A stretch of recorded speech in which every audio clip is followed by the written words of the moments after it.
Pernah nggak sih kepikiran kalau di balik kesederhanaan tempe, ada sebuah paradoks yang cukup mengejutkan?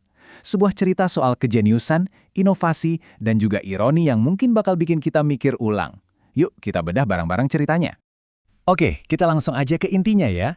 Di satu sisi, dunia luar tuh sekarang lagi rame-ramenya ngomongin tempe sebagai superfood, makanan super yang sehat dan bisa diolah jadi apa aja. Tapi di sisi lain, coba lihat angka ini deh.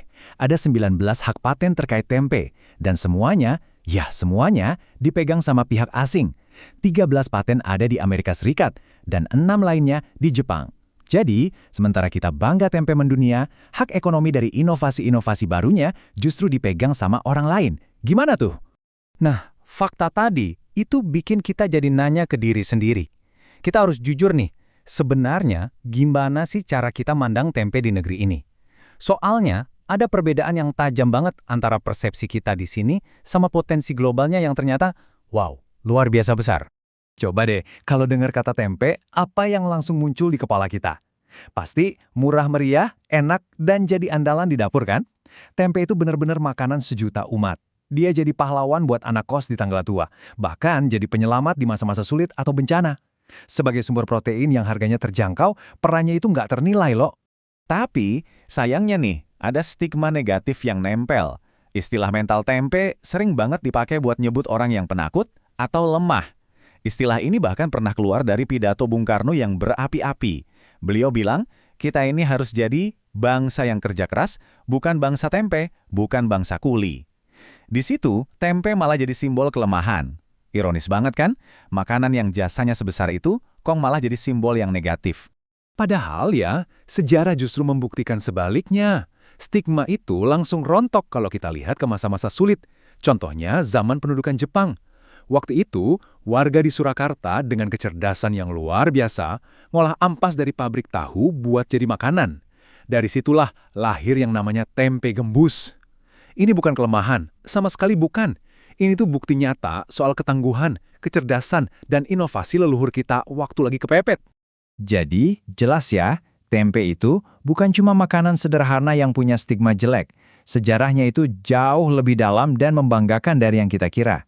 Yuk, sekarang kita coba telusuri jejaknya buat ngebuktiin kalau tempe itu emang bagian yang nggak bisa dipisahkan dari peradaban kita di Nusantara. Dan buktinya ada loh, dan kuat banget. Ternyata catatan paling tua soal tempe itu ditemuin di Serat Centini. Ini sebuah mahakarya sastra Jawa dari abad ke-16. Di naskah itu diceritain ada seorang pangeran Jawa yang disuguhi hidangan tempe. Ini bukti sahih kalau tempe itu udah jadi bagian dari kuliner dan budaya kita ratusan tahun yang lalu. Keajaiban tempe itu nggak berhenti di situ. Di balik rasanya yang khas, ada proses sains yang keren banget. Kuncinya itu ada di proses fermentasi pakai jamur yang namanya Rhizopus oligosporus. Para ahli sepakat jamur dan proses ini adalah teknologi asli atau indigenous dari Jawa. Ini beda banget loh sama produk fermentasi kedelai lain kayak tahu atau miso. Jadi bisa dibilang tempe itu murni penemuan jenius dari leluhur kita.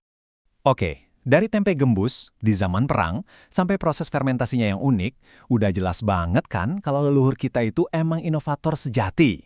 Nah sekarang, mari kita lihat gimana semangat inovasi itu nyambung di zaman modern, dan gimana ini semua terhubung sama isu paten global yang kita bahas di awal tadi.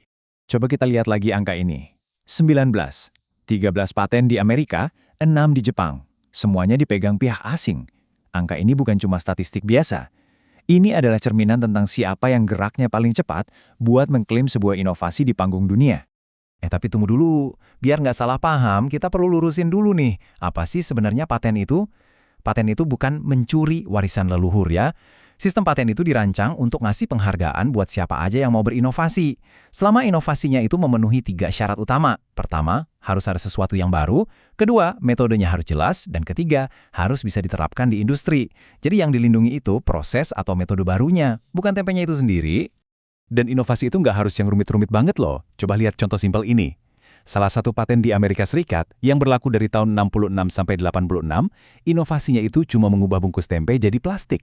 Tujuannya, biar produksinya bisa massal. Kedengarannya sepele kan?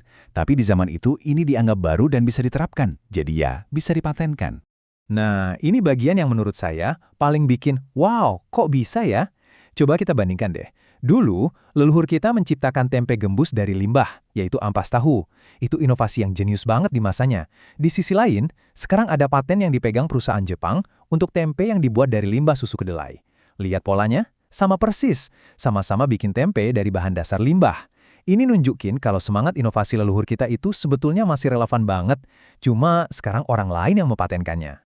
Jujur ya, ngelihat semua fakta ini, ada rasa bangga yang luar biasa sama leluhur kita. Tapi di saat yang sama ada rasa, sayang banget ya, kita kayaknya agak terlambat sadar.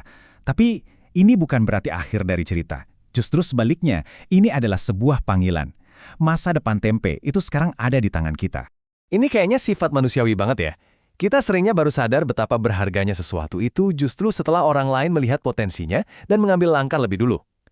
Pertanyaannya sekarang, apa kita harus nunggu terus sampai warisan kita diklaim negara lain baru kita panik? Tentu enggak kan? Dan inilah buktinya. Inovasi itu nggak harus lahir di laboratorium canggih dengan peralatan mahal. Inovasi bisa lahir di mana saja, oleh siapa saja. Contohnya seperti Pak Agus dari Gunung Kidul. Beliau ini bereksperimen, bikin tempe nggak cuma dari kedelai, tapi juga dari kacang hijau, kacang koro, bahkan dicampur sama kayu manis. Pak Agus ini bukti nyata. Inilah cara kita jadi pewaris sejati dari leluhur kita, dengan terus melanjutkan semangat inovasi mereka. Jadi, obrolan kita hari ini membawa kita ke sebuah refleksi akhir. Leluhur kita sudah mewariskan sesuatu yang luar biasa jenius, namanya tempe. Sekarang, pertanyaan besarnya untuk kita semua sebagai para pewarisnya adalah, inovasi apa yang bakal kita ciptakan dari warisan ini untuk kita wariskan lagi ke generasi yang akan datang? Jawabannya ada di tangan kita semua.